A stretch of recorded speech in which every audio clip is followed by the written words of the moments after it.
Welcome to I Love This Thing So Fricking Much, a podcast about passion. My name is Sophie Katz, and today I am joined by Andy Crocker, a creative consultant and live experience director. Welcome to the show, Andy.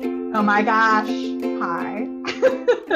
So here is how this works. Andy will have 3 minutes to talk about something that she loves. This can be a person, place, thing, concept, activity, anything she wants. Our only requirement is that she loves it wholeheartedly and wants to tell us why.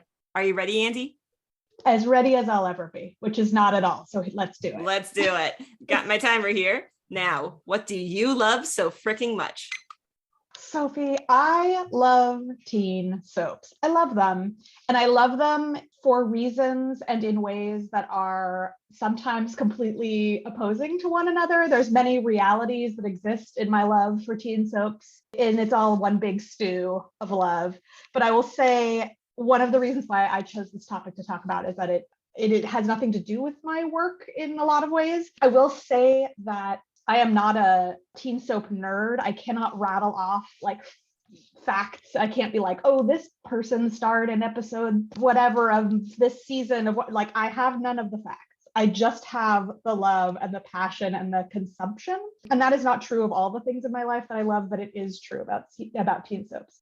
I will say that when I was a teen, I did not watch teen soaps. I was a snob and I was busy being like, I'm going to go see Eraserhead at the art house, or like, I'm going to direct a Chekhov play and I'm 15. Like that was me. So I was not watching them as a teen. I'm watching them as an adult woman. And part of why I love it is that I have enough distance from it, and all of the characters' problems or everything is so important to them, like equal levels of like, oh, this boy won't talk to me, but also like terrible bullying or like real, like a hurricane. They're all on the same level of life-changing, and I'm very into that. I find it very soothing when I'm going through my own troubles in life. I will also say another reason why I love them, which may conflict with what I literally just said, is that they're sometimes the first TV shows to deal with a lot of issues that other TV shows won't delve into. So if you take a show like Degrassi, the best, I'll talk about that for 100 years, but they're tackling topics like transphobia way before other TV shows are. Back in the 80s, they were talking about coming out or, teen pregnancy or things that seemed taboo at the time. And they've just continued to be at the forefront, dealing with them however clumsily they deal with them, which is occasionally extremely clumsy. However, still ahead of the game. And I will say soaps in general, not just teen soaps. That's just a general genre thing. Those are some of the main things. I think I should say I love it both ironically and non-ironically. I will hate watch it and love watch it in the same, like with 2 seconds next to each other. Go ahead and finish your thought. Because there is so much shoved into every episode that there is space to both hate, love it, and love it at the same time. The end-ish. Awesome. Thank you for telling us about teen soaps today. I mean, again, no facts or figures, zero data. That's all right. You're not required to know everything about the subject, just that you love it. Exactly. So you mentioned that you did not watch teen soaps as a teen. In fact, you were, it sounds like, vehemently opposed to watching it. So what changed your mind? What caught your attention? I actually can't remember when it sort of restarted, but it was post-college. I think there was like reruns of Dawson's Creek were on, and it was got to be Degrassi. It was Degrassi. Degrassi got me in because I realized that you could watch any episode and there would be so much exposition shoved at the top of every episode that it did not matter the order in which you watched it or ever watched it before. So like if this was a teen soap scene, it would start with like, hey, Sophie, thanks for having me on your podcast. It was so great when we met in Orlando, and now we're in, even though I'm in LA. I know you haven't met my husband or my kid, but I feel like someday you'll meet them, and so that will be like the first line of a scene. Okay. And so like, I think it became really easy to binge because you could just have it on and like walk away and come back, and like, it just explained everything. Again, hate watch, but love watch at the same time. It's amazing how much exposition they get in like 2 sentences. Yeah, it sounds like it would be, I guess a lot of shows that go on for seasons and seasons and seasons, it seems really daunting to get in. But this kind of show, it's like, you can just get in whenever. We're going to make it easy for you. Oh, Degrassi, you could come in. I mean, it's been on since the 80s, basically, and you could just jump in whenever and they'll tell you everything you need to know. It's great. I do want to clarify, because now looking back, I'm like, I'm a little bit of a liar, because my so-called life, the main character was 15 the same year I was 15. Mm-hmm. And so I did watch that one. And that is a quintessential teen soap. So even in my snobbery, I made space for my so-called life, because that was somehow cool enough.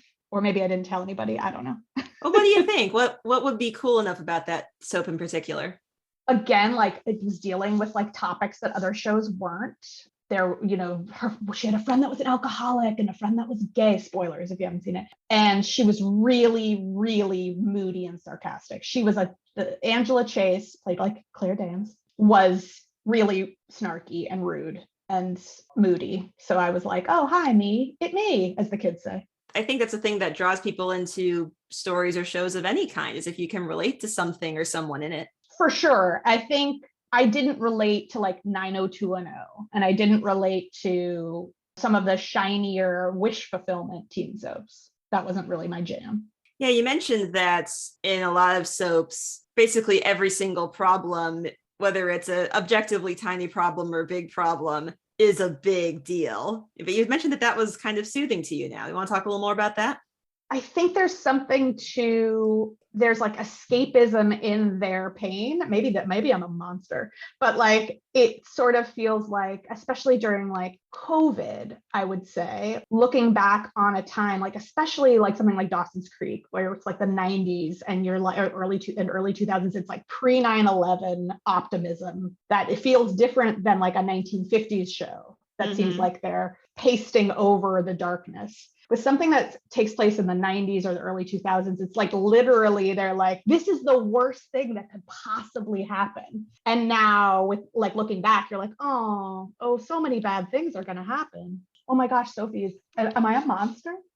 I mean, I don't think you're a monster. I think it's interesting that these shows can have so much in them. You've said multiple times now that you love watch and hate watch them, and that they can have these really frivolous things in them, but also these are the first shows that touch big, serious topics. I'm wondering if it's because they're so, to use the same word again, frivolous. Maybe that's why they can get away with doing so many other things, because no one's keeping a close eye on them. I don't know. I mean, that's an interesting theory. I mean, I'll give you an example of like the perfect whiplash of scale of drama. Like, so in the same episode or same story arc in Dawson's Creek, which I'm currently rewatching, so it's fresh on the mind, one of the storylines is like, will Pacey remember his lines for the school play? And then meanwhile, one of my favorite characters, Andy McPhee, is like legitimately having a psychotic break, but they're dealt with like the same, like they're both A storylines. Will Pacey learn his lines? Is Andy going to get the help she needs? These are both very important to the teens. Yeah, thinking back to being a teenager, like everything is the end of the world. Exactly. It's not unrealistic. It's emotionally very realistic, I think, because things are important when you're a teen.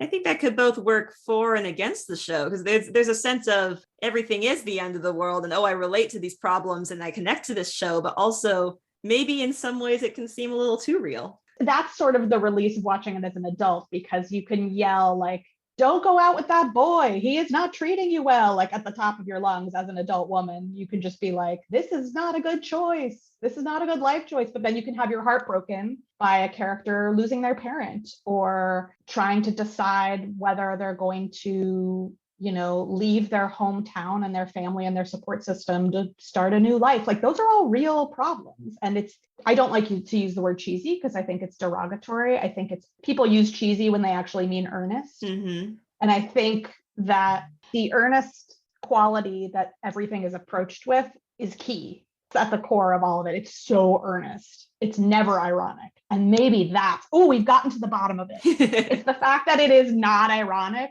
that I find so delightful and refreshing, because there is so much that is like, oh, isn't it dumb? We're so funny and eye rolly. You know what I'm saying? Yeah, it's like these shows care. and aren't afraid of showing that they care about everything from who am I going to go out with? Will I memorize my lines to homophobia, transphobia, mental health issues, everything. Exactly. And that is maybe why I find it so soothing is there is no armor of irony. Even when there is, it's so thin and breakable. So I often ask on this show if there's anything that you don't like about teen soaps, but you have said that you hate watch them sometimes. So what do you mean by that? I think hate watch is, like a shortcut. But what I mean is like sometimes you're just like looking at these characters and you're just like, I know you think I'm supposed to like you, but you are a narcissist. Like, or it's kind of like when you watch Rent, I'm going to use because this is my age group. Like when I watched Rent as a young person, you're like, yeah, how are they going to pay their rent? Like La Vie Boheme. Like I've seen it once. I don't know what I'm talking about. But like then as an adult, you're like, oh, poor Benny. Like he needs his money. He's let them live rent free for a long time. Like as an adult, you look back and you're just like, oh man. So when I say hate, it's too strong a word. It just means like as an adult with that much distance, you have a different perspective. Whereas a kid, you might be like, oh, Dawson, he's so romantic. And as an adult, you're like, leave that woman alone. She says she doesn't want to go out with you. Take a hint, bro. Yeah, it sounds like your enjoyment of teen soaps, like it goes beyond what's actually like in the show. It's also, you're very wrapped up in your perspective on it from your own life and your own experience and your process of growing up. And it becomes a whole experience beyond what's just in the episode. And if this was an episode of a teen soap, the next episode would start with me like having breakfast with my husband and being like, it was really great. I was on that podcast yesterday with Sophie. She really opened my eyes about the way I'm seeing the world. So I've decided to make some changes around here. Andy, thank you so much for telling us about something you love today. Oh, this was ridiculous. I'm going to have to go watch more of Dawson. Well, have fun. Will do. And thank you, our listeners, for tuning in today. If you would like to learn more about teen soaps or our guest, Andy, you can find her social media information in the episode description. And don't forget to use the hashtag #LoveThisThingCast to tell us about the things you love. I Love This Thing So Fricking Much is a production of Through the Window Media.